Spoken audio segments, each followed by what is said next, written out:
Alors bonsoir à toutes et à tous. C'est marqué dans l'Yerushalmi, donc le Talmud de Jérusalem, sur la Gemara Megillah au premier Pérec, Halacha et c'est marqué comme ça. Rabbi Yochanan Amar, Rabbi Yochanan dit Anevi'im ve'aktuvim atidim leibatel. Nevi'im sont les prophètes, aktuvim les hagiographes, tous les écrits, les Teilim, les proverbes. C'est dans la Bible, il y a trois grandes parties. Il y a la Torah, le Chumash, après il y a les Nevi'im et les Ktuvim.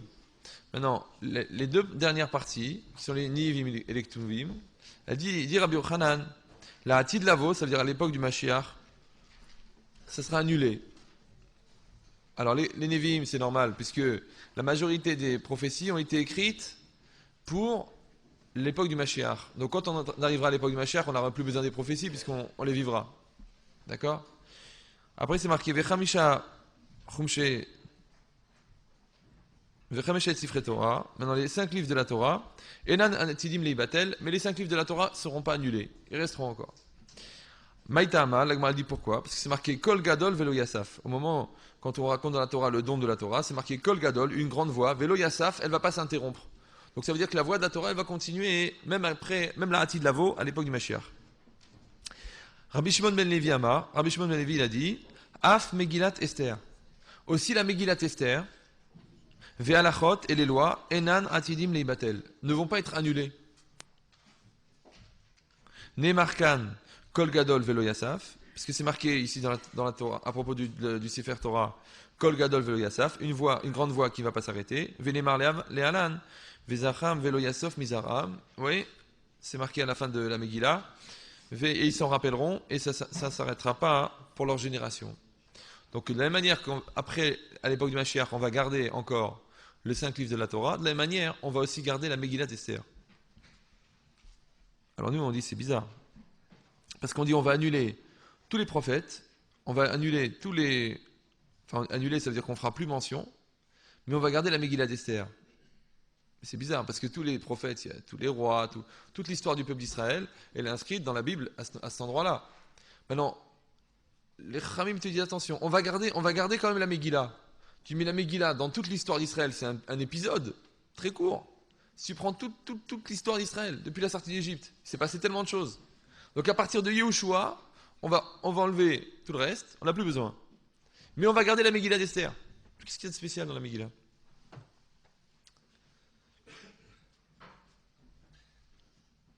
Après, c'est marqué dans le Yalkut, dans Mishlei, le Midrash Yalkut, sur Mishlei, il dit comme ça. Tafra, Masra Yana, Af Acha Shulchana. C'est marqué dans Mishlei un passouk spécial. Tafra, d'accord? Ça veut dire, ça veut dire abattez des animaux pour les manger. Faites la shrita pour les animaux pour les manger. Masra Yana, versez le vin pour le boire. Acha Shulchana, installez la table. Un passouk dans les proverbes. Alors, le Yalkut, là-bas, le Midrash, il explique de quoi il parle, ce passouk. Tafra, Zo Esther Malka. Quand c'est marqué, faites l'abattage rituel, ça parle de la reine Esther. Pourquoi? Chez Bécha, chez Giatzar, l'Israël, parce qu'au moment où est arrivée une grande douleur pour Israël, Itkina, Seouda, l'Achashverosh, ou le Haman, Aracha, oui, elle a institué un repas, un festin, pour Achashverosh et Haman. Comme vous connaissez toute l'histoire, quand Haman avait promulgué le décret de destruction de tout le peuple d'Israël, et qu'on est venu l'annoncer à Esther, Esther, qu'est-ce qu'elle a fait? Elle a demandé 3 jours, que tous les bénis Israël jeûnent pendant 3 jours, c'est pour ça qu'on jeûne la veille de Pourim. Et ensuite, elle a pris une décision, elle a décidé d'inviter Haman et Achashverosh à un festin. Donc elle a fait 2 soirs de suite, et ensuite elle a révélé au roi que c'était Haman qui voulait détruire son peuple. Bon, vous connaissez l'histoire. Ici, c'est marqué dans le Midrash. Il dit que ça veut dire tafra, genre abattez la viande. C'est une façon de parler pour dire, allez, préparez à manger pour la fête. On parle de quoi? On parle de Esther qui a invité, qui a institué un repas pour Achashverosh et pour Haman. Oui. Alors, pourquoi c'est marqué Veshikrato beyain yoter, et elle l'a saoulé avec beaucoup de vin. Vekasavuraya Haman beatzmo shechelka lo kavod. Et Haman y croyait que c'était pour lui faire du kavod. Lui, il s'est dit, tu te rends compte, moi, je suis invité avec le roi pour un dîner privé avec la reine. Donc lui, il croyait que c'était pour son bien. Ve'ulo yada chez Parchaï Lometsuda, il ne savait pas qu'elle, elle lui avait tendu un piège. Chez Mitor, chez Chakra Otobéaïn, parce que puisqu'elle l'avait saoulé avec du vin, Kantala Umata Leolam. Qu'est-ce que ça veut dire ça? Elle a acquis, je sais pas comment on dit, son peuple à jamais. Le peuple de Haman à jamais. Bon. Après, c'est marqué Af Acha Shulchana. Après, c'est marqué dans le Pasuk. On a préparé la table. C'est quoi? Ba'olamazé ou ba'olamaba? Dans ce monde-ci, dans l'autre monde. Le Midrash dit Eize, c'est quoi? Ze Shem Tov. C'est un bon nom. Chez Kanta qu'elle a acquis Esther. Jusqu'à la fin des temps, Esther, Amalka, on se rappelle d'elle. On sait qui est la reine Esther. Tu dis, mais il y a eu beaucoup d'héroïnes dans la Torah, il y a eu beaucoup de héros dans la Torah. On se rappelle de la reine Esther. Elle a acquis un bon nom, une bonne réputation. Pourquoi? Chez Kol HaMoadot Atidim Leibatel. Parce que toutes les fêtes, plus tard, elles seront annulées. À l'époque du Mashiach, toutes les fêtes vont être annulées. Veillez, mais à Purim, Enan Betelim Leolam. Mais les jours de Purim, la fête de Purim, elle ne sera jamais annulée. Oh, nous, on ne comprend pas. Attends, on va annuler Pessah. On va annuler Shavuot. On va annuler Sukkot. On va annuler Hanouka. Mais on ne va pas annuler Purim. Attends, si quelqu'un il veut me parler de l'importance de... Je te dis Pessah. Tu sais ce que c'est Pessah? Tu sais ce que c'est Shavuot? Il dit oui, mais c'est Purim qu'on va conserver. Mais Purim, c'est un point dans l'histoire juive.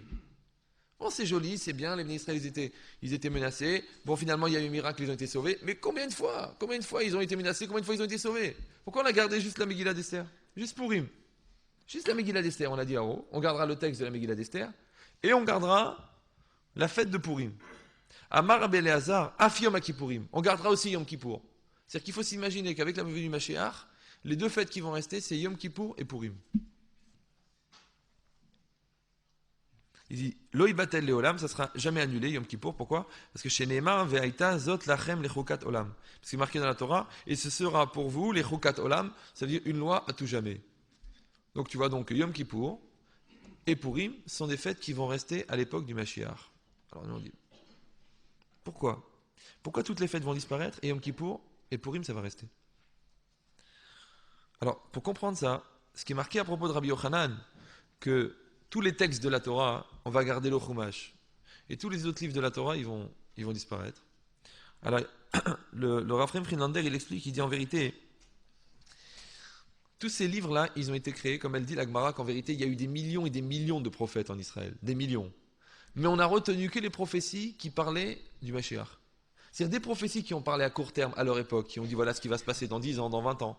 On ne les a pas retenus. Même dans 100 ans, dans 200 ans. On a retenu ceux qui parlaient à la fin des temps. Et si vous allez dire, ah, c'est exagéré qu'il y ait tellement de prophètes, il y avait tellement de prophètes. Nous, on est tellement loin, on ne se rend pas compte du niveau dans lequel étaient les Bnei Israël à l'époque où ils étaient en terre d'Israël. Par exemple, il dit le Harizal que Asfat, vous savez que le Harizal, vous savez si vous avez visité le cimetière de Sfat, vous avez eu l'occasion d'aller là-bas. Le Bet Akvarot de Sfat, il n'y a que les tzadikim là-bas. Alors, à chaque fois que c'est en bleu, c'est peint en bleu, c'est pour reconnaître un tombeau. Ça, c'est tous les tombeaux que le Harizal a reconnus. C'est-à-dire que lui, il a su, Beruach HaKodesh, par l'esprit divin, il a su que cet endroit-là, il y avait tel et tel tzadik. D'accord?